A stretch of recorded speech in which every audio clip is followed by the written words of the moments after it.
Bab 022. 48. Oma kepala Aurel sakit. Kalena menangis terlalu kencang, keluar Aurel menyandarkan kepalanya di dada Oma Santika. Kasihan cucu Oma, sampai-sampai kembali demam, tapi Oma janji Oma belikan mainan baru bersama dengan kakak Nisa, oke? Ucap Oma Santika yang diangguki oleh Aurel. Kini semua paham kecuali Nisa jika kejadian barusan sudah direncanakan oleh Oma dan cucu itu. Para orang dewasa hanya bisa menggelengkan kepala dengan kepiawaian Aurel berakting. 49. Walaupun bagaimanapun caranya Amar tetap bersikukuh untuk masuk dan menemui Zahra secara langsung, security sudah sangat kewalahan mencegah Amar, hingga akhirnya security mengizinkan dengan syarat bapak security harus ikut bersama dengan Amar. Dengan langkah tegap dengan masih menggunakan setelan jas mahalnya Amar menuju ke kamar kos Zahra. Untung saja keadaan kos sedang sepi karena para penghuninya sedang bekerja, pemilik kos juga sedang tidak ada di kediamannya. Ini kamarnya tuan, ucap security. Tok tok tok. Assalamualaikum Nona Zahra, ucap security sambil mengetok pintu kos. Waalaikumsalam, Pak, ada yang bisa saya bantu? Tanya Zahra, yang belum menyadari jika security datang bersama dengan Amar. Zahra heran, karena tidak biasanya security menemui penghuni kos. Ini Nona Zahra, ada yang ingin ketemu. Ucap security menunjuk Amar. Pak Amar, maaf, ada apa Pak? Zahra kaget, karena baru saja Zahra sampai dari kediaman Aris, tapi sekarang Amar sudah menyusul Zahra ke kosnya. Saya ingin bicara, ucap Amar. Kalau begitu kita bicara di bawah Pak, ajak Zahra, karena memang di lantai bawah ada kursi untuk menerima tamu para penghuni kos. Zahra berjalan lebih dulu diikuti oleh Amar dan security kos. Saat security pamit untuk kembali ke pos, Zahra melarangnya, saya permisi Nona Zahra, ucap security. Maaf Pak, jika tidak ada kerjaan bisakah Bapak berada di sini? Saya tidak ingin ada fitnah jika saya hanya berdua dengan Pak Amar, ucap Zahra. Membuat Amar yang sebelumnya fokus menatap layar teleponnya mendongak melihat Zahra yang kini sudah menunduk. Tapi saya ingin bicara berdua saja, saya tidak ingin ada orang lain, ucap Amar dingin. Bingung? Itu yang kini dirasakan oleh security karena dua orang di depannya memiliki keinginan yang berbeda. Begini saja Bapak kembali ke pos kalian silahkan mengobrol, dan Nona Zahra tenang saja saya bisa mengawasi dari depan pos, saya bisa melihat ke arah kalian, permisi. Lebih baik Pak Security mengikuti keinginan Amar, karena tatapan Amar saja sudah membuat security takut. Mengapa kamu meninggalkan putri saya? Tanya Amar kepada Zahra. Zahra menatap sebentar wajah mantan bosnya lalu kembali menunduk. Maaf Pak, tapi saya tidak mungkin tetap berada di kediaman Pak Amar, lagi pula Aurel sudah mulai membailak, tadi saat saya tinggal Aurel sedang tertidur. Jawab Zahra apa adanya. Baikan kamu bilang. Anak saya sekarang kembali drop dan demam dan itu semua karena kamu, nah kan?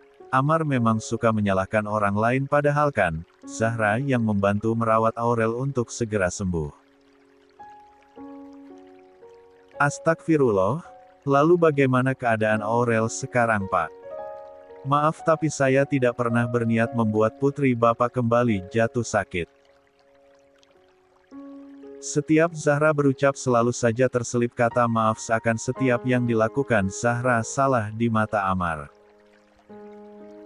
Saya tidak tahu, saya kalut dan langsung kemari saat Aurel tidak berhenti menangis. Dan apa kamu bilang? Tidak berniat membuat putriku sakit tetapi kamu berani meninggalkannya sehingga putriku menangis mencarimu hingga kembali demam. Amar seakan-akan selalu menyalahkan Zahra atas semua yang terjadi.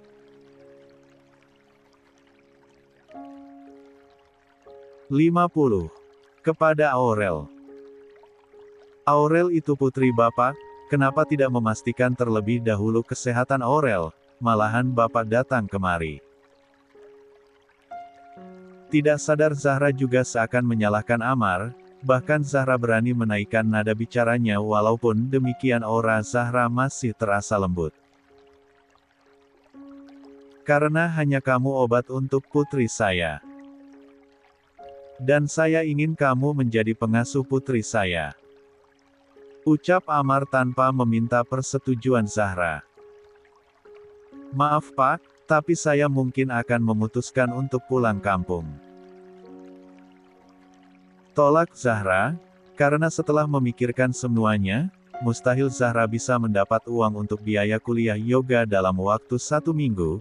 Jika Zahra pulang kampung, Yoga bisa melanjutkan kuliahnya di luar kota dengan menggunakan beasiswa, dan biayanya juga terbilang tidak mahal dibandingkan Yoga kuliah di kampus swasta yang tidak jauh dari kampungnya. 10 juta, saya akan menggajimu, 10 juta per bulan, dan semua kebutuhanmu akan dipenuhi oleh saya dan kamu akan tinggal di kediaman Aris. Ucap kembali Amar. Tapi Pak, 15 juta, apa masih kurang? Atau kamu ingin minta gaji berapa dari saya? Saya akan memenuhinya. Lagi Amar berucap. Maaf Pak, saya tidak bisa, saya harus pulang kampung. Zahra masih tetap kekeh untuk menolak. Apa dengan kamu kembali ke kampung? Masalah kamu akan selesai. Saya akan memberikan gaji kamu di muka untuk bulan ini, bahkan saya bisa transfer sekarang juga. Saya tahu kamu butuh uang untuk biaya kuliah adik kamu dan biaya pengobatan ayah kamu. Ucapan Amar kini mengagetkan Zahra. Dari mana Bapak tahu? Tanya Zahra. Tidak perlu kamu tahu. Bagaimana apa kamu mau menerima tawaran saya? Tanya kembali Amar. Hening, tidak ada yang bersuara, mereka berdua asyik dengan pikiran masing-masing. Hingga suara telepon genggam Amar mengalihkan atensi keduanya. Ternyata panggilan video dari Oma Santika. Halo Mal. Halo, kamu di mana sekarang? Lihatlah keadaan putrimu sekarang, apa kamu sudah tidak sayang dengan Aurel lagi? Kini Oma Santika memutar arah kamera merekam kondisi Aurel, yang kini terbaring tak berdaya di atas tempat tidur dengan Amira yang mengopres kening Aurel, dan si kecil Nisa yang duduk di sisi Aurel menggenggam dengan erat tangan Aurel. Umi Hicks, Bunda Aurel ikut Bunda saja, Aurel ingin disayang, tapi Umi juga sudah ninggalin Aurel seperti Bunda. Ucap Aurel sehingga semua orang yang berada di sana ikut meneteskan air mata. Hicks adek jangan sakit, nanti ikut kakak saja ke rumah. Nanti adek panggil Uminya kakak, Umi juga jadi kamu juga ada Umi Hicks. Ucapan Nisa makin membuat suasana makin menyedihkan. Oma Santika kembali memutar video menghadap wajahnya, sekarang terserah kamu, hanya permintaan kecil yang diinginkan putrimu tapi kamu tidak bisa memenuhinya. Oma Santika mematikan sambungan telepon secara sepihak. Amar membuang nafas kasar dan kembali menatap Zahra, baru saja Amar ingin berucap sudah didahului oleh Zahra. Baik, saya bersedia untuk menjadi pengasuh Aurel. Setuju Zahra, karena Aurel juga mendengar ucapan Aurel yang membuat Zahra sedih bahkan sudah ada air mata yang membasahi pipi halus nan putih Zahra. Berikan barang-barangmu dan kirimkan nomor rekeningmu, saya akan mentransfer gajimu sekarang juga. Ucap Amar. 51.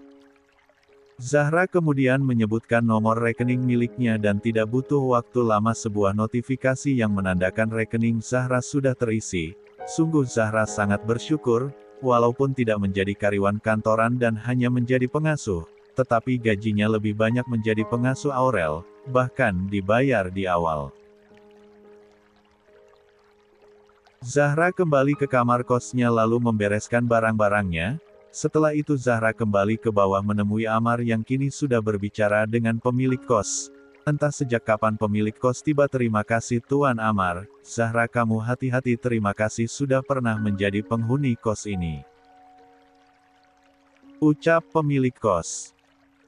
Sama-sama Bu, terima kasih kembali, ini kunci kosnya, saya permisi, assalamualaikum. Pamit Zahra. Waalaikumsalam. Zahra menarik kopernya mengikuti Amar yang berjalan lebih dulu. Saat Amar mendekat dari mobil, sopir keluar lalu membantu Zahra mengangkat koper dan memasukkannya di bagasi. Seakan paham, Amar masuk ke pintu depan, membuat sopir keheranan sementara Zahra masuk ke kursi belakang. Mereka sekarang menuju kediaman Aris. 52. Di kediaman mewah keluarga Aris, setelah panggilan Oma Santika kepada Amar terputus, orang-orang yang berada di sana hanya menggelengkan kepala dengan akting Aurel dan Nisa yang bisa-bisanya menyayat hati. Bahkan Oma Santika memeluk tubuh mungil Aurel karena mendengar ucapan cucu satu-satunya yang amat sangat disayangnya. Aurel yang cantik tidak boleh bicara seperti itu, Oma sayang dengan Aurel. Kap. Oma Santika bisa merasakan suhu tubuh Aurel yang kembali memanas. Aurel cepat sembuh ya sayang, tunggu sebentar lagi pasti Umi Zahra akan kembali untuk menemui Aurel. Ucap Oma Santika berusaha memberikan semangat kepada sang cucu. Beneran Oma? Tanya Aurel memastikan. Iya sayang, Oma yakin ayahnya Aurel akan membawa Umi. Sekarang Aurel tidur ya, istirahat biar cepat sembuh. Bujuk Oma Santika. No, Aurel tunggu Umi, kakak dengal Aurel juga akan punya Umi, Aurel tidak kesepian lagi. Wajah mungil Aurel penuh binar kebahagiaan, semua orang juga senang melihatnya. Iya, jadi adek bisa main ke rumah Nisa bersama Aunty Zahra, walau Uncel Amar kerja. Ucap Nisa. Kini kedua bocah itu kembali mengobrol, walau Aurel masih berbaring di atas tempat tidur karena merasa pusing. Sedangkan kini, mobil yang membawa Amar dan Zahra, kini telah memasuki gerbang rumah keluarga Aris. Setelah mobil terparkir, sopir terlebih dahulu keluar dari mobil lalu membukakan pintu mobil untuk Amar lalu untuk Zahra. Suruh pelayan untuk membawa koper Zahra masuk, dan kamu, ikut saya sekarang juga. Tita Amar, padahal bisa saja Zahra membawa koper sendiri tetapi Zahra tidak ingin protes dan hanya mengikuti permintaan Amar karena tidak ingin membuat Amar marah. Amar berjalan lebih dulu lalu Zahra mengikutinya dari belakang. Saat Amar masuk ke dalam lift, Zahra juga ikut masuk, hingga lift tertutup dan menuju ke lantai 2. Setelah sampai buru-buru Amar menuju sebuah pintu kamar yang Zahra sangat tahu itu adalah kamar dari Aurel. Saat Amar membuka pintu, hal pertama yang dilihatnya tidak jauh berbeda dengan apa yang dilihat Amar saat melakukan panggilan video dengan Oma Santika. Nisa masih setia duduk di sisi Aurel, dan mengusap tangannya. Amira juga masih duduk di sisi lain Aurel sambil sesekali mengganti kompres Aurel. Sementara Oma Santika, Opa Aris dan Oma Rieta, duduk di salah satu sofa yang ada di dalam kamar Aurel. Sayang. Panggil Amar lalu berjalan menuju ke arah Aurel. sehingga Amira memilih bangkit lalu menuju sofa untuk bergabung dengan yang lain. "Sayang, anak ayah yang cantik, mana yang sakit sayang?" tanya Amar setelah duduk di sisi Aurel memegang tangan mungil Aurel dengan mengecup pipi Aurel dengan sangat sayang. Bukannya menjawab, Aurel malah mengubah posisi tidurnya membelakangi Amar dan menghadapkan badannya ke arah Nisa. "Adek?" Uncel bertanya. Ucap Nisa, kepada Aurel. "Bialin, bilang ke ayah Kak, Aurel mau bikala kalau ayah bawa Umi ke sini." Ucap Aurel kepada Nisa padahal kan Aurel masih bicara, mungkin maksud Aurel tidak ingin bicara kepada Amaria, maklum masih anak-anak. "Sayang, hei putri ayah kok ngambek, lihat sini siapa yang datang bersama ayah." Ucap Amar bersamaan dengan Zahra yang baru masuk ke dalam kamar milik Aurel. "Assalamualaikum," ucap Zahra. "Waalaikumsalam," jawab semua orang, dan menatap ke arah pintu di mana Zahra masih berdiri di sana. 53. "Adek, lihat Uminya adek pulang sama Uncel Amar," ucap Nisa semangat membuat Aurel melihat ke arah pintu. Ternyata benar Zahra, saking senangnya Aurel menyingkap selimutnya dan berniat untuk bangun untuk menemui Zahra namun ditahan oleh Amar. "Sayang, no." Zahra mempercepat langkahnya untuk menemui bocah yang sudah mencuri hati dan perhatiannya, bocah yang kini masih terlihat pucat bahkan baru 2 hari sakit, pipi Aurel sudah tak secubi sebelumnya. "Umi!" seru Aurel bersemangat bahkan merentangkan tangannya untuk dipeluk. Amar yang merasa akan menghalangi Zahra memilih berpindah posisi dan ikut naik ke ranjang, di dekat Nisa. "Sayang, kenapa bisa sakit lagi?" "Astagfirullah, badan kamu kembali demam sayang," ucap Zahra yang sudah membawa Aurel ke dalam dekapannya yang merupakan tempat ternyaman Aurel. "Aurel tadi bangun nangis kali Umi, sampai kepala Aurel sakit Umi," adu Aurel dengan suaranya yang sudah terdengar bermanja kepada Zahra.